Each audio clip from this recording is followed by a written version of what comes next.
Hi friends, welcome to இதன்ஸ் kitchen. நம்ம இதன்ஸ் கிச்சனில் இன்றைக்கி சமையல் வீடியோ பார்க்கல. இன்றைக்கி வந்து ஒரு மாக்கோளம் போடுறது எப்படிங்கிற வீடியோ தான் போட போகிறோம். ஷார்ட்ஸில் வந்து மாக்கோளம் வீடியோ அப்லோட் பண்ணியிருந்தேன். அதை பார்த்துட்டு நிறைய பேர் இது நைஸாக இழுக்கிறீங்க, கீழே சிந்தாமல் போடுறீங்க, இது போட்டு காட்டுங்கன்னு சொல்லியிருந்தாங்க. அதனால் இந்த வீடியோ போடுறேன், பாருங்கள். ரேஷன் அரிசியில் அரைச்ச மாவு, இந்த கோலமாவு வீடியோ ஏற்கனவே அப்லோட் பண்ணியாச்சு. இந்த அளவுக்கு தண்ணியாக இருக்குது பார்த்துக்கிறோங்க. இது காஞ்சதுக்கப்புறம் நல்லா தரையில் பிடிச்சிக்கும். இதில் இந்த மாதிரி ஒரு காட்டன் துணி, இது வந்து இந்த பேபி ஹிட்லாம் இருக்கும்ல, அந்த துணி தான் இது. டெய்லி இதை யூஸ் பண்ணுறதுனால இப்படி மொடன்னு இருக்குது. நம்மக்கிட்ட வெள்ளை துணி, ரேஷன் வேட்டியில் உள்ள துணி, அந்த மாதிரி ஏதாவது ஒரு காட்டன் துணியில் இந்த மாதிரி முக்கி எடுத்துக்கணும். எங்கள் வீட்டு நிலவாசலில் இந்த கோலம் போடுறேன். இந்த மாதிரி மாவில் நல்லா துணியை நினச்சி எடுத்துக்கிட்டு இந்த மாதிரி விரல் வச்சுக்கணும். இந்த ஒரு விரல் தான் கீழே தெரியணும். இந்த விரல்னால தான் நம்ம இழுக்க போகிறோம். இப்படி இந்த விரலை வச்சு அழுத்தும் போது இந்த வருது பாருங்கள், இந்த மாதிரி இந்த மாவு தண்ணி வந்து தரையில் இழுக்கணும். அவ்வளோதான், ஈஸியாக போட்டுடலாம்.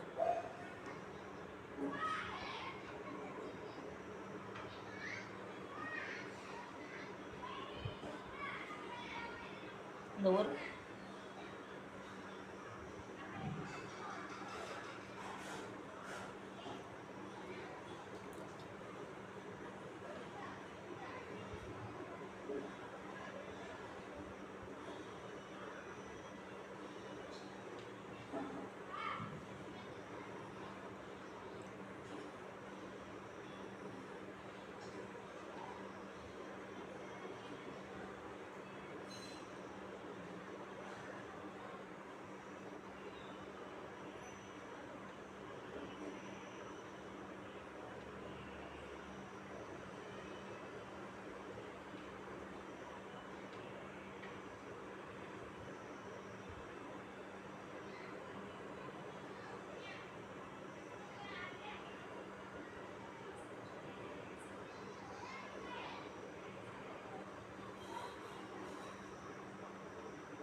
ஆடிப்பெருக்கு வர்றதுனால மறுபடியும் வீடு கழுவி இன்னொரு கோலம் போடுவேன். அதனால் சிம்பிளாக தான் போட்டிருக்கிறேன். இந்த கோலம் பிடிச்சிருந்தா லைக் பண்ணுங்கள், ஷேர் பண்ணுங்கள், சப்ஸ்கிரைப் பண்ணுங்கள்.